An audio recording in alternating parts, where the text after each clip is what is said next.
지난 11일 오후 3시 반, 영국 해리퍼드셔주의 작은 시골 마을 오코필의 한 주택 마당. 외국인 아이 2명이 엄마의 눈을 피해서 마당에 나가 놀고 있습니다. 엄마로 보이는 외국인 여성은 태교 중인 채 자신의 배를 쓰다듬으며 클래식을 듣고 있네요. 그런데 갑자기 어린 여자아이의 날카로운 비명이 들려옵니다. 외국인 여성은 흔들리자에서 벌떡 일어나 비명이 들린 마당으로 달려나갑니다. 그곳엔 온몸에 피가 철철 흐르는 딸아이가 서 있었습니다. 외국인 여성과 아이 2명이 두려움에 벌벌 떨고 있던 그때 이번엔 뒤에서 짐승의 울부짖는 소리가 들려옵니다. 그리고 갑자기 어디서 커다란 짐승 한 마리가 아이들을 향해 미친 듯이 달려오는데요. 도대체 영국 작은 시골 오코필의 주택마당에서 그들에게 무슨 끔찍한 일이 벌어지고 있는 걸까요? 안녕하세요. 저는 영국 해리퍼드셔주의 작은 시골 오코필에 사는 로이나입니다. 제 남편은 오래된 건물을 복원하는 일을 하고 있어요. 저는 6살인 첫째 딸 에밀리와 미운 4살이라 불리는 둘째 아들 에디, 두 아이를 집에서 돌보고 있습니다. 물론 일도 하고 있습니다. 재택근무로 전향해서 아이들과 24시간 함께 할 수가 있죠. 남편은 아무래도 직업이 저렇다 보니 집을 자주 비워야 해서 저라도 집에 있어야 했거든요. 두 아이만 케어해야 하는 게 아니라 뱃속에 있는 셋째까지 잘 품고 있어야 하니 몸이 10개라도 부족할 지경이었습니다. 한창 뛰놀고 싶어하는 아이들을 감당하기엔 제 몸이 따라주지 않았어요. 그래서 아이들을 마당으로 보내놓고 조용하게 업무를 보면서 틈틈이 아이들을 확인하고 있었습니다. 제가 일하는 방 창문이 마당 쪽으로 나 있어서 아이들을 확인하기 딱 좋았습니다. 남편이 있는 동안 작업실 방을 일부러 그쪽으로 옮겨둔 보람이 있었죠. 그러다가 남편이 브리스톨로 장기 출장을 가게 되었는데요. 거의 3주는 있어야 한다고 하길래 벌써 막막한 심정이 들었습니다. 역시나 제 걱정대로 남편이 출장을 가자마자 아이들이 날뛰기 시작했습니다. 남편이 아이들과 잘 놀아준 반면 통제도 잘해주었거든요. 아이들을 잡아주는 사람이 집에 없으니까 집안은 그야말로 아이들의 놀이터가 된 셈이었습니다. 제가 타이르는 목소리는 아이들 괴성에 묻히기만 했어요. 뱃속의 아이 때문에 아이들에게 큰 소리를 지르기도 힘들었습니다. 남편이 출장 간 처음 며칠은 마당에 나가 놀더니 4일째부터는 집안에서 술래잡기 하며 뛰놀더라고요. 아이들은 변덕도 심하고 새로운 장소와 놀이를 좋아하니 어쩔 수 없다는 건 알았습니다. 그래도 제 아이들은 임신한 엄마를 배려할 줄 아는 아이들일 줄 알았는데 제 욕심이 과했나 봅니다. 아이들은 역시 아이들이었죠. 하루는 빨래하려고 빨래 바구니를 들고 거실을 지나가던 중이었습니다. 이날도 여느 날과 다르지 않았습니다. 아이들이 술래잡기 하느라 2층과 1층을 구석구석 뛰어다니고 있어요. 그때 그 순간 둘째 아들인 에디와 부딪히고 말았어요. 하필이면 아들 얼굴과 제 배가 정면으로 부딪혔습니다. 배를 부여잡고 고통을 호소하며 빨래 바구니를 떨어뜨렸습니다. 거실 바닥에 무릎을 꿇고 옆으로 쓰러진 채 딸과 아들의 이름을 불렀습니다. 아들은 깜짝 놀랐는지 울먹이면서 조금 떨어져 있던 딸아이 등 뒤로 도망가 버렸습니다. 그나마 첫째라고 에밀리가 제게 다가와 주었어요. 그때 딸이 제 다리를 손가락으로 가리키며 소리를 질렀습니다. 엄마 다리에 피가 흘러요. 엄마 죽지 마세요. 설마 했는데 딸의 반응을 보아하니 제 직감이 맞더군요. 아들과 정통으로 부딪히는 바람에 하혈까지 하고 만 겁니다. 다리 사이로 흐르는 끈적한 액체가 느껴졌는데 정말로 그게 피일 줄이야. 제 다리 사이로 흐르는 피를 보며 끝내 딸도 눈물이 터지고 말았습니다. 아들은 피를 보고 벌벌 떨면서 대성통곡하고 있었습니다. 눈앞이 흐려지고 정신이 아득해지는 듯 했어요. 남편이라도 있었다면 바로 응급실에 절 데려갔겠지만 집에 어른은 저 혼자였죠. 6살과 4살 아이들이 응급 상황에 뭘 할 수 있겠습니까? 더군다나 피까지 본 상황에 침착하게 대처하기는 어른도 힘들잖아요. 딸과 아들은 배를 잡고 식은땀까지 흘리는 저를 붙잡고 엄마, 죄송해요. 저희가 잘못했어요. 제발 일어나요. 우리만 버리고 가지 마세요. 엄마 미안해. 라며 울부짖었습니다.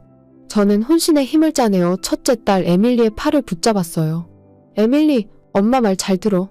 지금 바로 옆집 이사벨라 아줌마를 불러와. 이사벨라 아줌마요? 그래, 이사벨라 아줌마한테 엄마가 위험하다고 전해줘. 얼른. 네, 엄마. 아줌마를 데리고 올 테니까 조금만 기다려주세요. 딸은 제 부탁에 눈물을 닦고 후다닥 뛰어나갔습니다. 현관문을 닫을 때까지 그렁그렁한 눈으로 절 쳐다보는 딸을 보니 저도 눈물이 나더군요. 아들은 제 손을 꼭 맞잡은 채 닭똥 같은 눈물을 뚝뚝 흘리고 있었습니다. 제가 눈을 감으면 아들이 절 흔들어 깨웠어요. 눈을 감았다가 혹시나 뜨지 않을까봐 두려웠나 봅니다. 다행히 늦지 않게 에밀리가 이사벨라를 데리고 와주었습니다. 이사벨라는 하혈하고 있는 저를 보더니 깜짝 놀라며 경기를 일으켰어요. 서둘러 응급차를 부르고 다리에 흐른 피를 닦아주었습니다. 아이들에게 수건에 물을 적셔와 달라며 부탁했고 아이들은 빠르게 젖은 수건을 가져다 주었죠. 이사벨라의 품에 안겨 있으니 자꾸만 정신을 놓고 싶어지더라고요. 그녀도 제 동공이 풀려가는 걸 느꼈는지 제 뺨을 때리면서 로이나 정신 차려야지. 자기 애들 생각하면서 버텨. 뱃속에 있는 아이도 버티고 있는데 자기가 이러면 안 돼. 라며 제가 정신을 놓을 수 없게 해주었습니다. 때마침 밖에서 울리는 구급차 소리에 마음을 확 놓아버렸어요. 그대로 정신을 잃고 말았습니다. 아이들과 이사벨라의 다급한 목소리가 드문드문 들렸는데 눈을 뜰 힘조차 없었거든요. 한참이 지나서 정신을 차렸을 땐 이미 병원이었습니다. 아이들은 제가 깨어나기만을 기다렸는지 눈을 뜨자마자 제 이름을 부르며 오열하더군요. 저는 절 걱정해주는 아이들보다 뱃속의 아이가 먼저였습니다. 이사벨라, 내 아기는? 뱃속에 있는 아기는 괜찮은 거지? 하지만 이사벨라의 표정이 오묘했어요. 왜 빨리 말해주지 않는 건지 불안했습니다. 저도 모르게 예민해져 그녀를 다그쳤습니다. 왜 빨리 대답해주지 않는 거야? 혹시 내 아기한테 무슨 문제라도 생긴 거야? 무슨 말 좀 해봐. 제 눈물 어린 호소에 드디어 그녀가 입을 열었는데요. 그녀의 대답을 듣자마자 온몸에 힘이 쭉 빠지는 기분이었습니다. 괜찮대. 뱃속의 아기 아주 건강하다고 하니까 자기 몸부터 생각해. 나한테 애들 좀 봐달라고 부탁하지. 혼자 어쩌려고 이런 일을 벌인 거야. 나 정말 놀랐다고. 저는 그녀의 말에 고맙지만 사양했습니다. 남에게 의지하면 고마운 마음보다 미안한 마음이 커서 쉽게 기대지 않는 성격이었거든요. 이런 응급 상황은 어쩔 수 없었지만요. 뱃속의 아이에게는 아무 타격이 없었으니 다행이었습니다. 하마터면 소중한 새 생명을 잃는 큰 사고로 번질 뻔한 사고였잖아요. 이사벨라는 약속이 있다며 먼저 갔고 안정을 취한 후에 병원을 나왔는데요. 예민한 사고라서 저도 모르게 아이들에게 크게 호통을 치고 말았습니다. 에밀리, 에디, 왜 이렇게 엄마를 속상하게 하는 거야? 너희 때문에 엄마도 동생도 위험해지길 원하는 거야? 너희에게 정말 실망스럽구나. 다시 이런 사고가 생긴다면 아빠가 없을 땐 할아버지, 할머니 집으로 보낼 줄 알아. 아이들에게 해서는 안 될 말까지 하면서 상처를 줬습니다. 말을 하자마자 후회했지만 이미 뱉은 말은 주워 담을 수 없었죠. 아이들은 잔뜩 화가 난 제 눈치를 보면서 자신들을 버리지 말라고 애원했어요. 그 모습이 안타까웠지만 당장은 풀릴 화가 아니었습니다. 그날의 사고로 인해 아이들은 며칠째 제 눈치만 보길래 점점 미안해지더라고요. 엄마로서 자격 박탈인 기분이 들었습니다. 하지만 어떻게 이 분위기를 풀어야 하고 아이들에게 다가가야 할지 모르겠더라고요. 저는 엄마가 처음이었으니까요. 결국 부모님께 전화를 걸었습니다. 모든 사정을 설명하고 도와달라고 부탁했죠. 부모님은 제 말을 듣고는 곧 집에 오겠다는 말과 함께 전화를 끊었습니다. 며칠 후에 정말로 부모님이 오셨는데 두 분만 온 게 아니었어요. 웬 이상한 개를 한 마리 데리고 왔더라고요. 처음 보는 생김새의 개를 본 아이들은 겁먹어 있었습니다. 부모님은 그 개를 진돗개라고 소개해 주었습니다. 그게 궁금한 게 아니었어요. 도대체 개를 왜 데리고 왔는지가 궁금했습니다.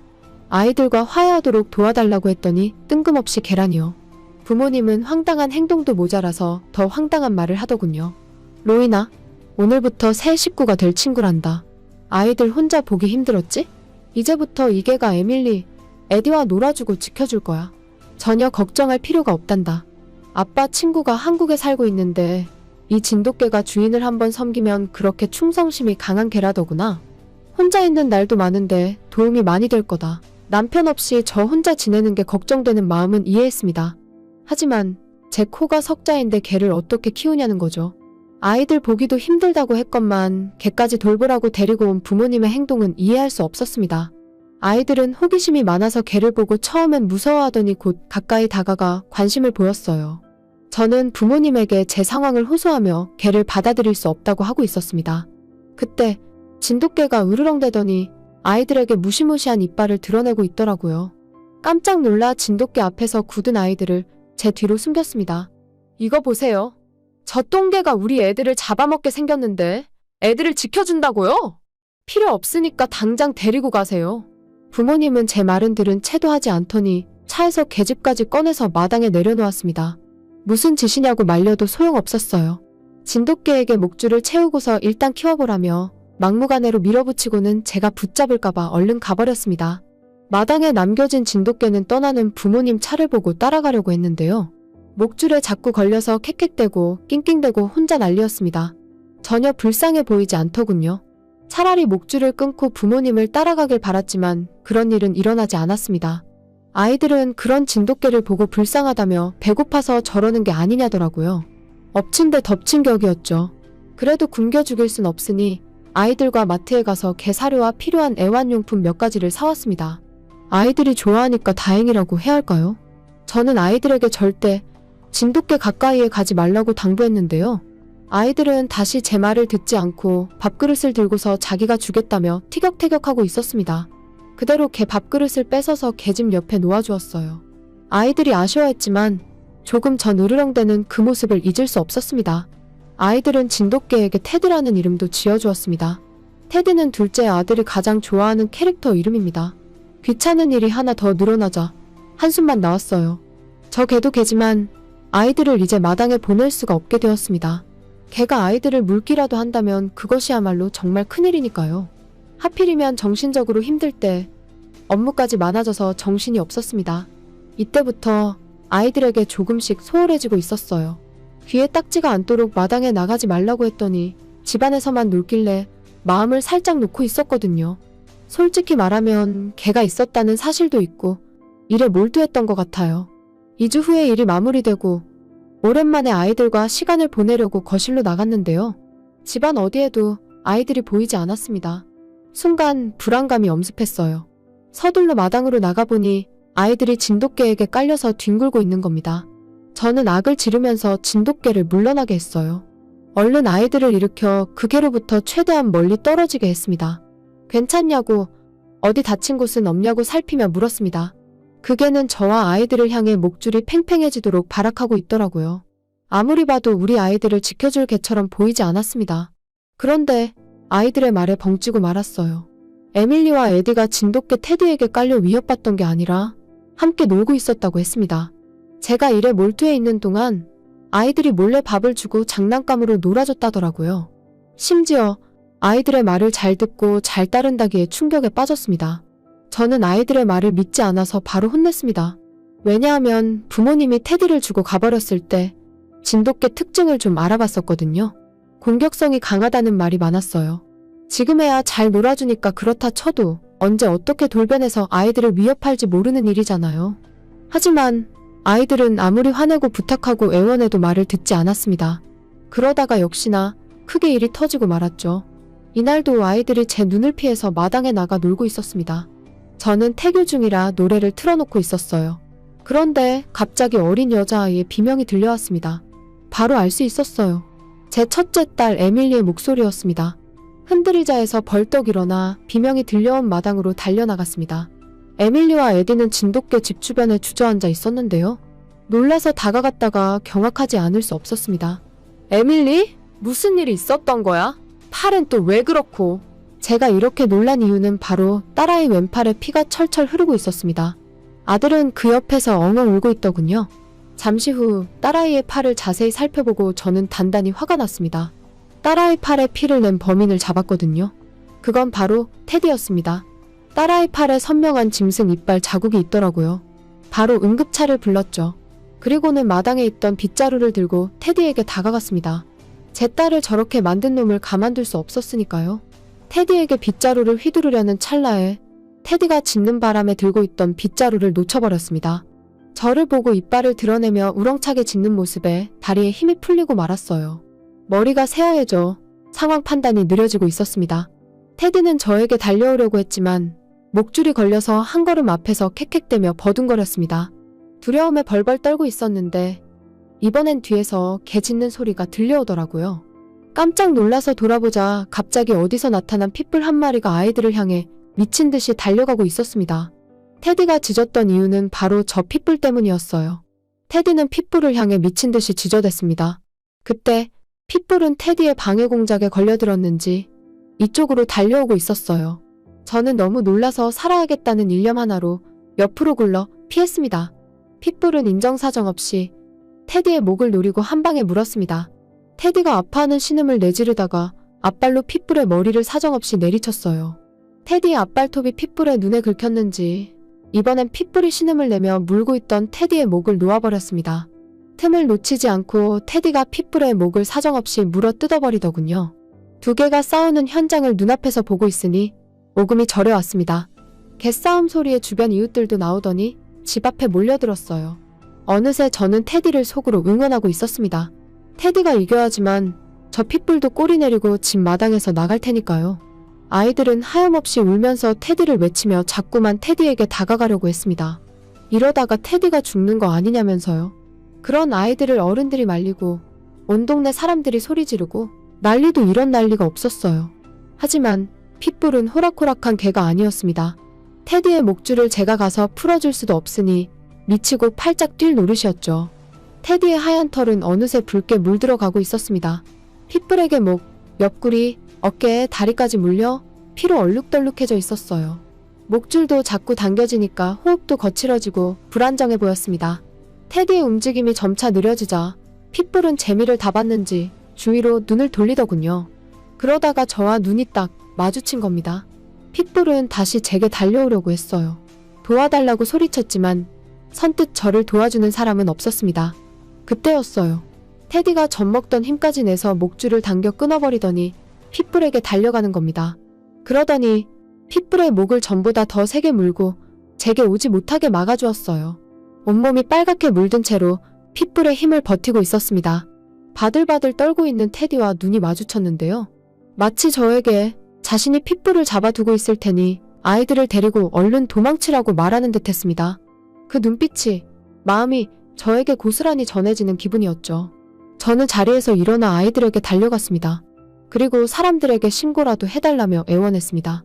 경찰은 5분 내로 빠르게 도착했어요. 샷건을 들고 마당에 들어왔지만 살벌한 개들의 싸움에 조준하기가 어려워 보였죠. 하지만 곧바로 날뛰는 핏불을 제압할 수 있었습니다. 눈치 빠른 진돗개 테디가 살짝 피해주었을 때 경찰이 핏불 머리에 빈백 샷건을 쏠 수 있었거든요. 핏불은 낑낑대며 그대로 엎어졌고 상황은 마무리될 수 있었습니다. 그제야 응급차가 도착했고 저는 에밀리와 에디를 데리고 바로 병원으로 향했습니다. 6살인 에밀리가 울지 않고 치료를 잘 받아주어서 고마웠습니다. 그리고 미안했어요. 어린 나이에 얼마나 무서웠을지, 오늘 일이 무서운 트라우마로 남았을까봐 걱정도 되었습니다. 팔에 붕대를 감은 딸을 보고 있으니 눈물이 흐르더군요. 딸에게 다시는 테디 근처에 가지 말라고 당부했는데요. 딸의 대답에 입을 다물 수 없었습니다. 엄마, 이 상처 테디가 문 게 아니야. 내 팔을 문 건 핏불이었어. 제가 오해를 해도 단단히 하고 있었더라고요. 저는 그 핏불이 도대체 어디서 나타난 건지 경찰 조사를 원했습니다. 경찰이 알려주더군요. 이사온 이웃집에서 핏불을 묶어두는 걸 깜빡하는 바람에 그 난리가 났다는 겁니다. 핏불은 어떻게 됐냐고 묻자 사망했다고 했어요. 심지어 핏불 주인은 경찰을 고소하겠다며 난동 부렸다고 했습니다. 핏불의 머리에 빈백 샷건을 쏜 건 과잉 대응이라고 했다더군요. 어처구니 없고 화나는 핏불 주인의 말에 저도 고소하겠다고 경찰에게 말했습니다. 경찰은 고소장 접수를 도와주겠다며 사건 경위를 자세히 알려달라고 했는데요. 갑자기 에밀리와 에디가 다급하게 불러서 갔더니 테디가 마당에 쓰러져 있더라고요. 딸아이 치료 때문에 심하게 다친 테디를 잊고 있었던 겁니다. 심장이 덜컥 내려앉는 기분이었습니다. 설마 숨이 멎은 건 아니겠지 하는 마음으로 다가가 코에 손가락을 대보았습니다. 불행 중 다행히도 숨은 붙어 있어서 얼른 동물병원으로 향했습니다. 병원에서는 보이는 것과 다르게 큰 부상은 없다고 해서 한시름 놓을 수 있었죠. 몇 군데 찢어진 부분만 치료받고 소독하고 꿰매면 된다고 했습니다. 아이들은 테디가 치료받는 내내 걱정하는 표정으로 곁을 지켜주었어요. 저도 마찬가지였고요. 테디는 치료받는 내내 저와 아이들을 번갈아가며 쳐다보았습니다. 그 모습에 저도 모르게 울컥해서 눈물이 터졌어요. 더 빨리 챙겨서 병원에 왔어야 했는데 미안함에 터진 눈물이었습니다. 치료를 마친 테디를 끌어안고 저와 아이들은 펑펑 울었어요. 병원 안에 있던 병원 관계자와 보호자들이 당황했지만 그들을 신경 쓸 겨를은 없었습니다. 그렇게 저는 가족으로 생각하지 않았던 진돗개를, 아니 테디를 진정한 가족으로 받아들이게 되었습니다. 부모님이 했던 말처럼 한국의 토종개인 진돗개는 한번 섬긴 주인을 배신하지 않고 목숨까지 걸 수 있는 충성심 강한 개였어요. 누구보다 몸소 깨닫지 않았습니까? 아이들도 자기들을 구해준 테디와 더욱 돈독해진 계기가 되었습니다. 이제는 오히려 아이들이 마당에 나가 놀기를 원했고, 저 또한 아이들이 마당에 있는 동안은 전보다 편하게 일할 수 있었습니다. 우리 집엔 아주 든든한 테디가 있으니까요. 며칠 전에 부모님은 억지로 진돗개를 두고 간 게 미안했는지 다시 돌아와 테디를 데려가겠다고 했는데요. 아이들이 울고불고 난리에 저도 절대 안 된다고 반대했습니다. 부모님은 한 달도 안 돼서 달라진 저의 태도에 의아해했습니다. 저는 부모님께 그날의 일을 알려주었어요. 그렇게 부모님은 가벼운 마음으로 집에 돌아가셨고, 이틀 후에 남편이 집에 돌아왔습니다. 갑자기 생긴 진돗개에 놀라서 남편이 묻더라고요. 아이들은 신이 나서 테디가 우리 집에 있게 된 날부터 모든 추억을 남편에게 들려주었습니다. 남편은 놀랐다가 당황했다가 화났다가 마지막에는 눈물을 살짝 훔치는 듯 보였죠. 아이들은 남편까지 테디를 반겨주자 기쁨의 비명을 지르며 플러키에게 달려가더군요. 아직 테디가 남편은 이방인으로 생각하는 건지 남편에게만 으르렁대기만 하네요. 그 후 남편을 따라 한국에 가게 됐는데요. 거기서 한국 가정집에서는 전부 온돌 보일러를 사용한다는 걸 알게 되었습니다. 보일러를 설치해서 버튼만 누르면 집 전체가 따뜻해지는 구조라고 했습니다. 아이들도 바닥에 누워보더니 하루 종일 누워있을 수 있겠다며 좋아하더라고요. 남편의 업무 일정이 끝나고는 남편을 따라 충청남도 부여기와 마을에 가서 토기도 만들고 기와 탁본도 체험해보았습니다. 부여기와 마을에서의 체험은 계절마다 다르다고 하니 사계절마다 한 번씩 오는 것도 좋겠다고 생각했네요. 무엇보다 아이들이 너무 좋아해서 저와 남편도 뿌듯했습니다. 저희는 모든 일정을 마치고 다시 집으로 돌아가 집에 온돌 보일러를 설치했어요. 마을 사람들도 우리 집에 설치한 온돌 보일러를 체험하고는 자기들 집에도 설치해 달라더군요. 현재 남편은 한국 보일러 총판을 맡게 되었어요. 이 모든 게 전부 우리 집에 온 축복, 테디 덕분이라고 생각합니다. 한국 국견인 진돗개, 테디의 삶이 끝날 때까지 행복한 추억만 선사해주고 싶습니다.